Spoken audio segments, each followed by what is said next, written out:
through the years of doing this trucking, one thing you can expect is expect the unexpected. Sometimes as benign as a rescheduling a delivery appointment can turn out to be something that's impossible and full of drama, and from the brokers, the customers, there's multiple people involved. Everybody's with different expectations, and when the expectations diverge with reality, it's just you have to find some kind of compromise.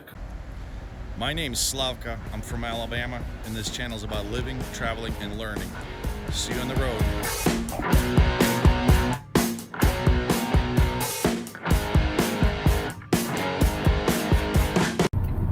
Well, happy Monday, party people. How's it going? I've been chilling here at Ontario, California all weekend. This morning, my young friend, as always, found me a nice load. So I'm heading to a pickup. Gonna get on I-10 here in LA. Do some the traffic. The pickup is in Pomona, California, which is about 15 miles from where I'm at, fairly close. No more crazy deadhead this time around. So we're gonna go get loaded. We'll talk about the load in a little bit and see what happens. Yes, the traffic's pretty bad this morning. Further down there, but this is LA. This is actually really good for LA this hour. Getting near my shipper. Beautiful area. Love the area in the city. Oh, and you get these rolling hills around the lake.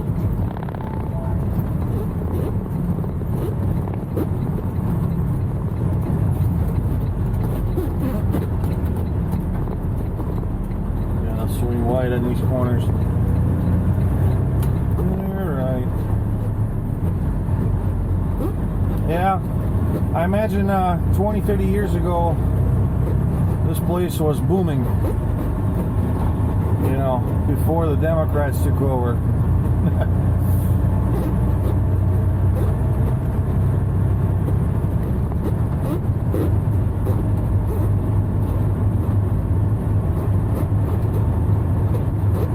Alright, let's see. It's going to be one of those tight to get to.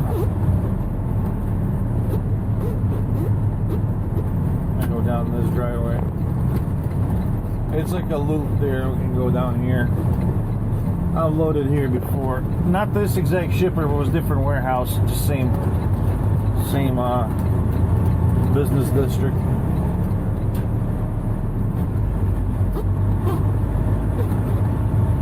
Many places here, there's really not enough space for trucks, so you got to park on the street, then go walk up to the shipper and check in and get the door assignment.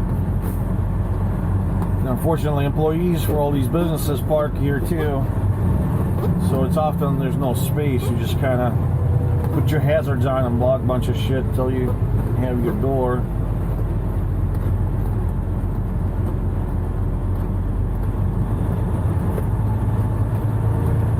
Yeah, like my shipper's right there at the end there.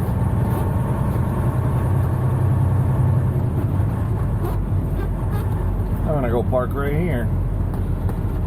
There's space right now.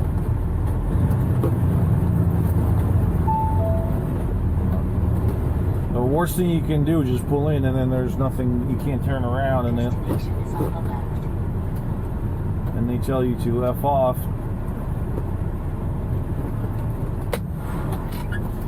Alrighty guys, I'm gonna go check in, see what we're getting, if we can get in right now. Well, YouTube friends, we're getting loaded right now at the shipper. There was a little bit of confusion as far as when the load was scheduled or not, but nonetheless, the common sense has persevered, and we're getting loaded. So the load is heading to Jacksonville, Florida. So I'm doing the entire length of I-10 from Los Angeles all the way to Jacksonville, from end to end. The load is paying $7,400, and the total trip length door to door is 2,401 mile. The current route plan is very simple. Way around the LA area, getting loaded right now is I-10. we're pretty much gonna take I-10 all the way past my home and all the way to Jacksonville. So we're gonna go through San Antonio, Houston, Louisiana, all those cities there. But more importantly, we're gonna go through El Paso. We're gonna be close to Mexican border. I may do a little slight modification on this route. Instead of going through Phoenix and this hook right here, I'll take around Palm Desert. I'm gonna come down the Salton Sea, get on I-8, get to Yuma, Arizona, and then cruise this way, and then meet up with 10 between Phoenix and Tucson.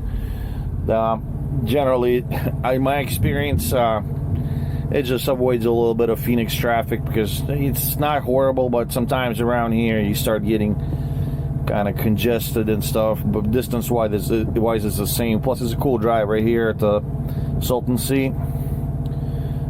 You hop down around Palm Desert, Indio, and you get on this California State Highway and go down towards Mexico border. There's Mexicali down here. There's the Trump Wall all the way around. You pretty much right along the Trump Wall to Yuma, and just basically pop around where 8 and 10 meet. But other than that, yeah, we're gonna take I-10 the entire length. This typically cool route, somewhere high speed limits until you get to San Antonio, and then San Antonio to Houston is and then anything east of Houston is complete shit show. Like this section right here, really bad driving. Generally between Houston and Beaumont, there's just construction, bad attitude generally from drivers, and it doesn't get any better when you get Lake Charles, Louisiana, and so on. This section of I-10 is like Thunderdome. Pretty much, I live down here near Mobile. Live down on the coast there, Gulf Shores, but I'm gonna pass the house basically, and we're gonna end up in Jacksonville. And I was just in Jacksonville less than a week and a half ago. So, as you can see, that's the second east-west coast trip I've done in less than a month. 3 weeks ago, we were up there in Washington. Now we're here. We were from Washington. We got to Miami. From Miami, we went to Savannah, Georgia, and then ended up California. Now from California back to Florida. Pretty cool. Anyways, we'll see you guys on the road once I get loaded. Well, we got ourselves a load of margarita going to Florida. This looks like a lime and some watermelon and orange, some citrus, something else. So the load seems to be stable. I added some straps here, but some of the pallets that are in the middle there, they're not supported, so I got to take easy in the turns. They only put the one bag at the rear, one up front there. That's the only thing holding those pallets that are side to side, but looks like they're double wrapped. But you got to be careful because this could bounce off. The only thing's holding it in the stack is this shrink wrap, and it could easily pop. Yeah, like right here. It's not even wrapped right here. Wow. Yeah. So that's the load, guys, going to Florida. Oh, we got it sealed and padlocked. So it's as secure as I can get it. Hopefully everything will be fine on the other end. Might have to go scale this. It's awfully close to a gross weight. At least that's what it feels like. Move the tandems a little bit probably right now. So yeah, we got to get out of here before all the LA traffic for the afternoon starts picking up.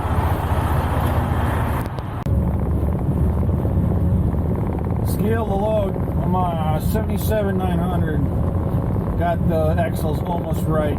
I'm 33,680 on the drives and 31 on the 31 something with a change on the trailer tandems. Just got to get out of this LA basin right now before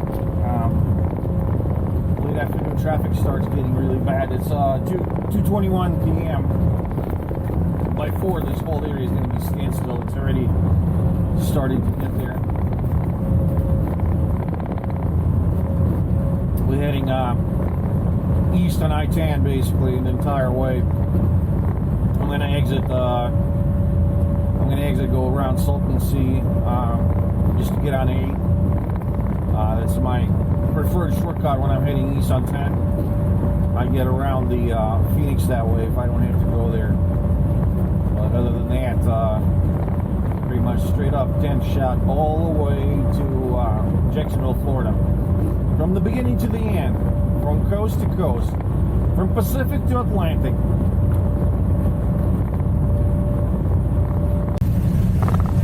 Past Indio, California. We're now in the Mojave High Desert. I'm gonna split off to take exit 145 towards California 86, past the Salton Sea, towards 8 in Mexico. Generally dislike this stretch of highway. It's trucks are limited down 55.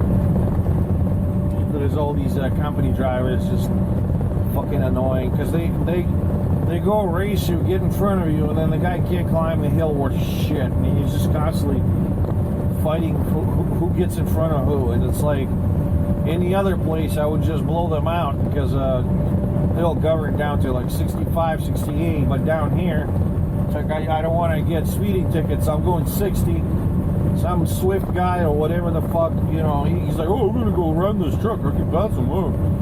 You go 65, passes you, then up the hill, bogs down 35 or something, and it's just becomes ridiculous. We're heading south on Highway 86. To the left, that's east, is the Salton Sea, just a few miles down that way. And to the right, behind that mountain range, some 40, 50 miles out, is San Diego. We're heading straight for Mexico border, Mexicali there. Gonna be at the Mexico borderline around about 45 minutes from now. It's an interesting area. Quite a lot more farming than I anticipated. They must be using water from Rio Grande. A lot of irrigation pipes.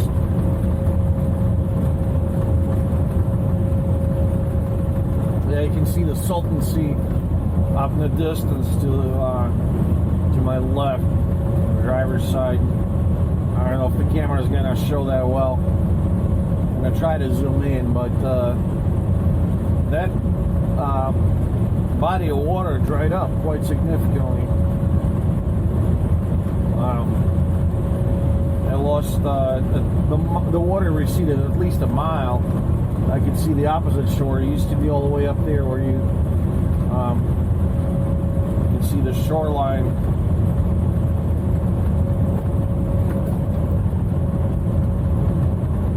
It is amazing.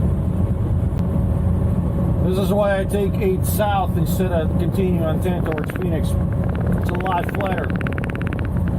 Pretty much follow this valley. There's a little bit of hills there when you get closer to Phoenix, but nothing like 10 over there. It gets pretty hilly once you in Arizona there. Out here, it's flat. Big flat valley. Much nicer driving. And distance-wise, about the same. Less traffic too.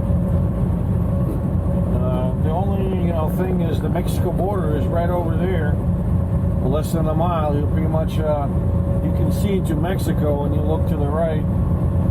There's a border wall here and there. A few sections of the road, you'll be literally 100 yards from Mexico. But that just adds variety to the trip.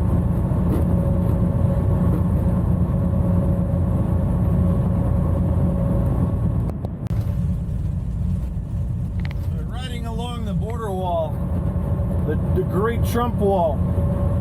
He really did build it. It's right there on our right side, about a quarter mile from the highway. that line going into the desert. That's we're about 25 miles west of Yuma, Arizona, still in California. Yeah, they pretty much finished it. Every like flat area everywhere, Arizona, New Mexico.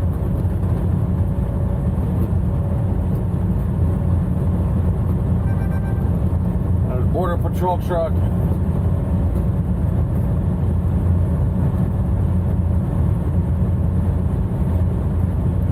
So yeah, guys, that's Mexico right there behind that wall. We're looking right at it.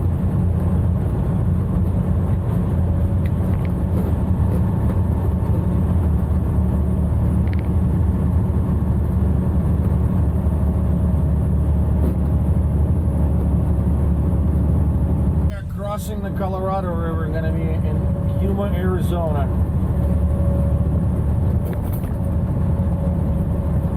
It's on the left. There's Yuma, Arizona state line.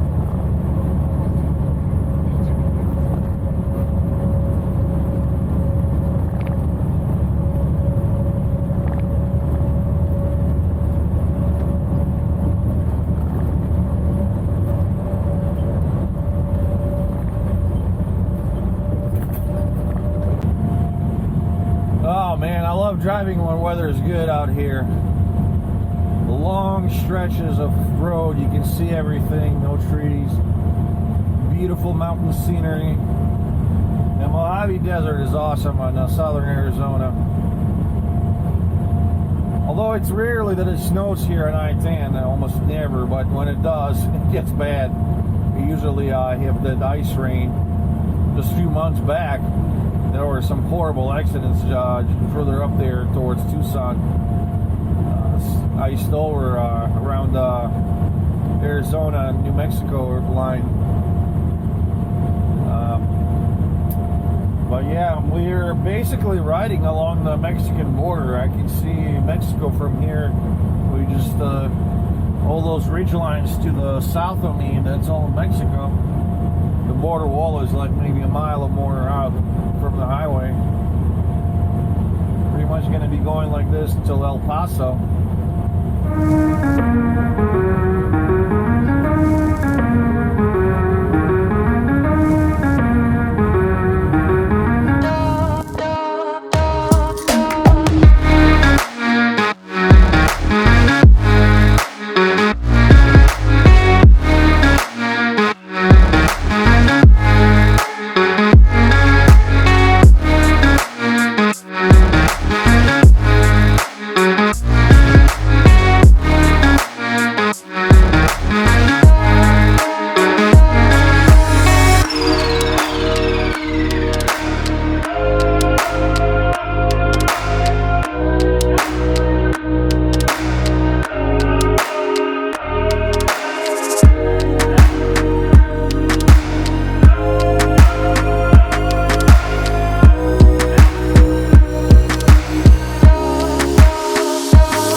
Oh wow, there's loose cattle in the parking lot.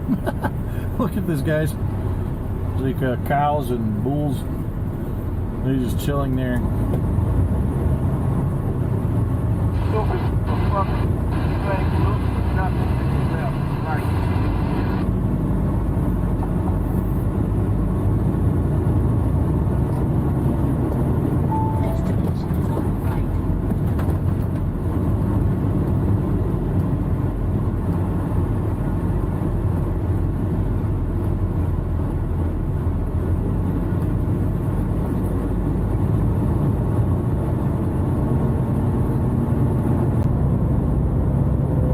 approaching El Paso, Texas. What a dirty, dusty town.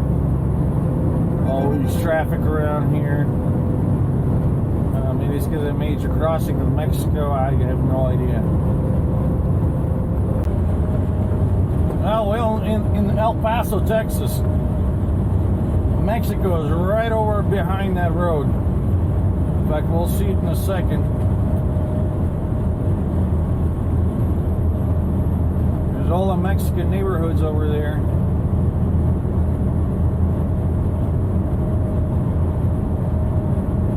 All those homes on the right, that's all Mexico.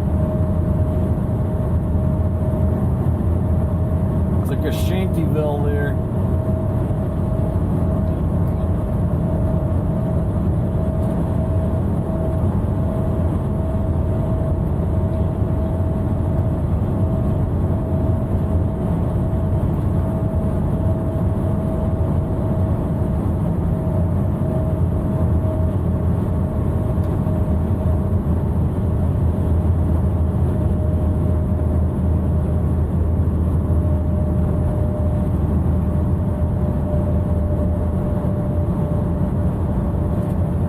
Dirty place, dusty, heaps of garbage everywhere. Well, I must say El Paso side, American side's not much better. I think we deserve each other.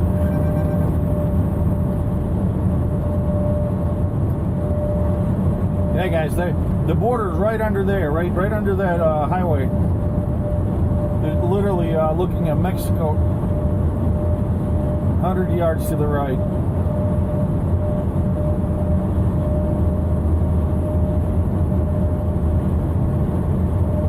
We're in El Paso downtown.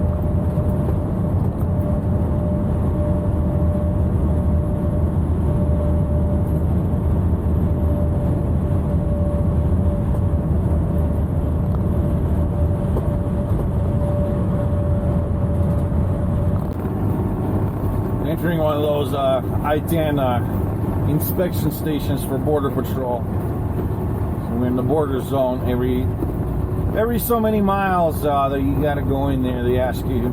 Sometimes they don't ask you, but they just like, what's your citizenship, citizen? Hey, I'll see you in a second. Sometimes they just wave you through. If you look Caucasian enough, they don't bother you.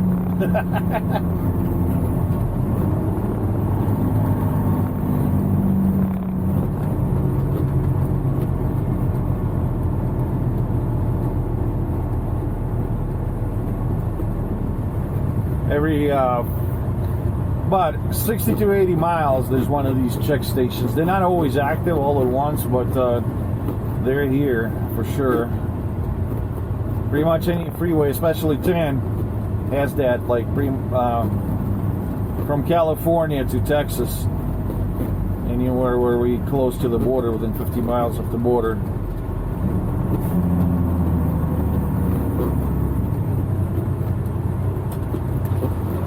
See, they take pictures of you. There's infrared cameras. They have X-ray machine. So there's their cameras also along the road, and they monitor all the traffic. They know which cars are coming and going from which direction.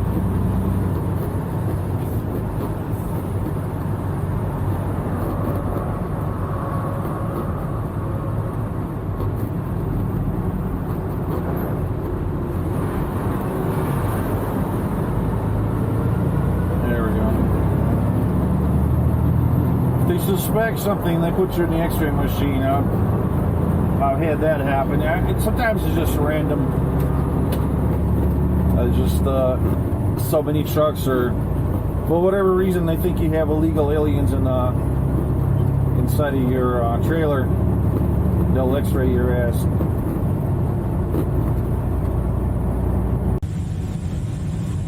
Western Texas.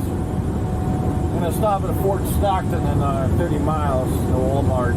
Just restock my fridge. Getting awfully low on food. I've been eating out of truck stops the last couple of days. Trying to stretch there were no good areas to stop at, and I didn't want to waste time. Fort Stockton's got pretty decent parking for trucks there, so that's why I'm going there. It's right on the way. Well, I got me groceries, gonna start loading now. So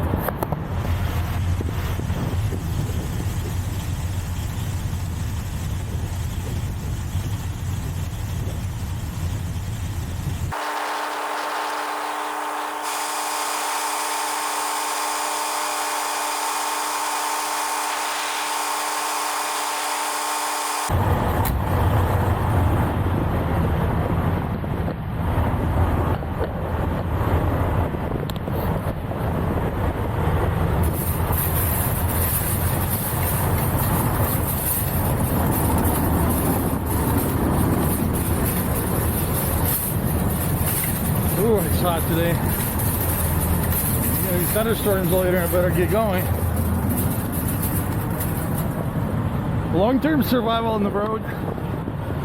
You know, when you're out for 45 days or more, you pretty much shop like you do at home. You get the same stuff. You can only eat so much greasy food at truck stops before it. I'm already probably gained 20 pounds since I've been trucking. But if I just all I did is ate at the truck stop, I'll be dead probably from some kind of coronary or whatever. Whew. So I try to shop at Walmart once every 7 to 10 days. Get some veggies, get some fruit, get some water, stuff like that. The truck stops, all you can get is burgers, and it's expensive. You have, you know, nowadays any kind of meal at fast food restaurant is typically $11, $12 or more. Imagine having that twice a day. That's $24 every day easily, and it's just not healthy. Like after a while, you know, how many times can you have the same burger or same sandwich? It's always either McDonald's or Wendy's or Hardee's or Subway or Chester's Chicken. I mean, there's not much variety. And at the country, at these restaurants, truck stops, the menus are all standardized, they're all the same greasy shit.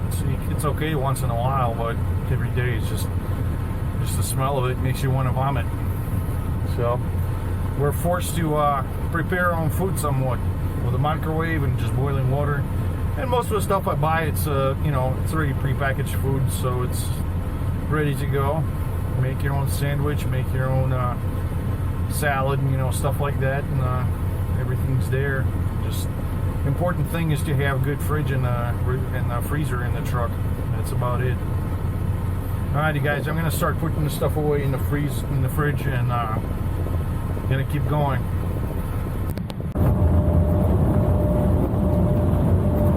Got to Louisiana, going across the 18-mile swamp bridge. There's some mighty swamps around here.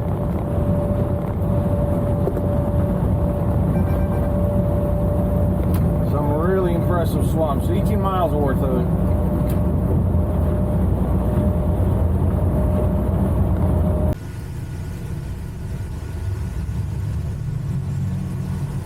So is that Baton Rouge or Baton Rouge? I've heard it both ways. It's up for debate, I guess. Wow, there's some massive barges out here. This mighty Mississippi River.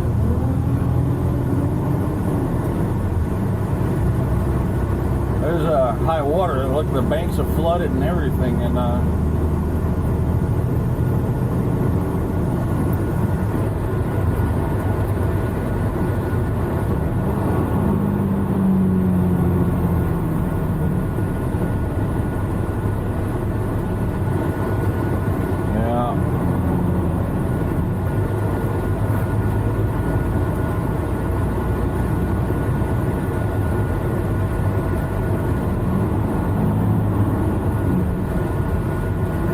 this is always crazy traffic here at Baton Rouge or Baton Rouge. I I don't know how to say it. Well, you guys write it down. I'm probably already messed it up. I swear to God, I've heard it both ways. I've heard people say Baton Rouge and Baton Rouge. I don't know who's right. And I've heard it from Southerners too. It wasn't just like some Yankees and shit like myself. This is legit. I have no idea.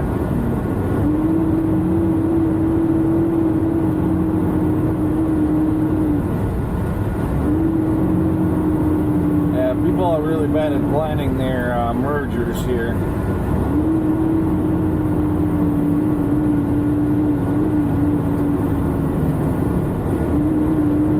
Or it's poor city planning. This stretch is always complete shit. I don't know why. The left lane splits off, goes to 110, and the problem, Jesus Christ, the problem with the right lane is that it merges into this one. It's right behind that turn.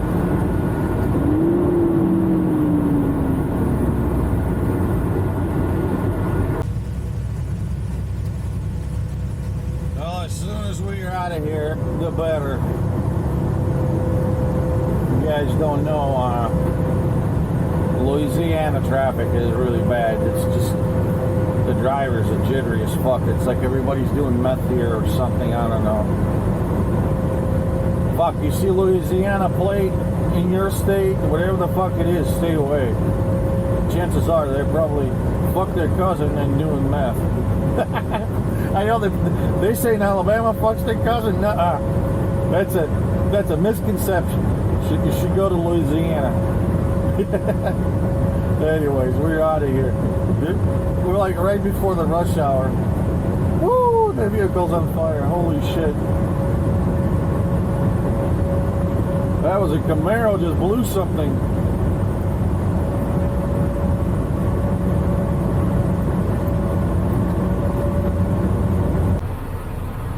Oh man, I'm tired. Whew. I got up 3:30 a.m.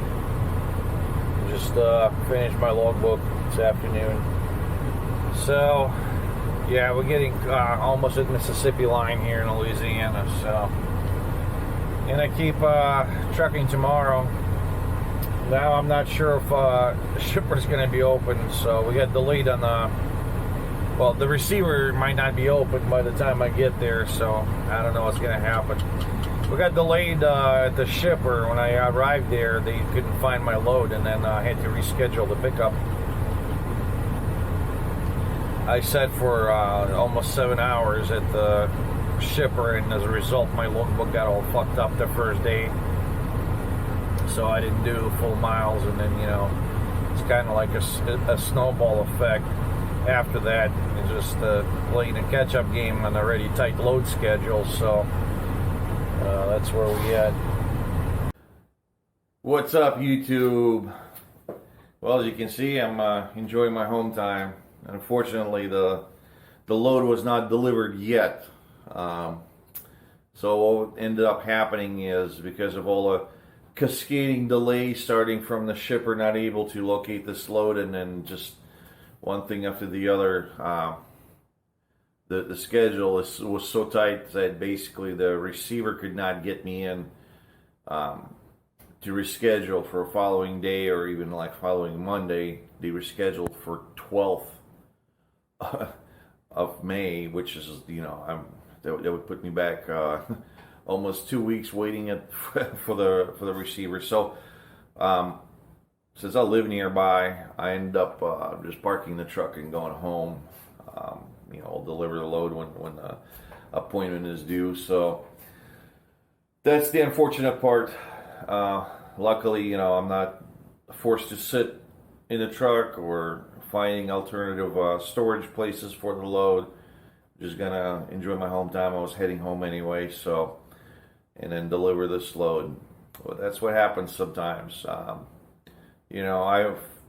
Through the years of doing this trucking, one thing you can expect is expect the unexpected. Sometimes as benign as rescheduling a delivery appointment can turn out to be something that's impossible and full of drama, and you know, from the brokers, the customers, there's multiple people involved. Everybody's with different expectations, and you know, and when the expectations diverge with reality, it's just you have to find some kind of compromise, a common ground. You know, for me, it worked out in the way that, you know, I'm basically home relaxing. For the shipper, well, they're concerned obviously about their load. For me, for the broker, you know, they made the new appointment, and that's going to get delivered on that appointment, obviously. So we're not far from the final at this point.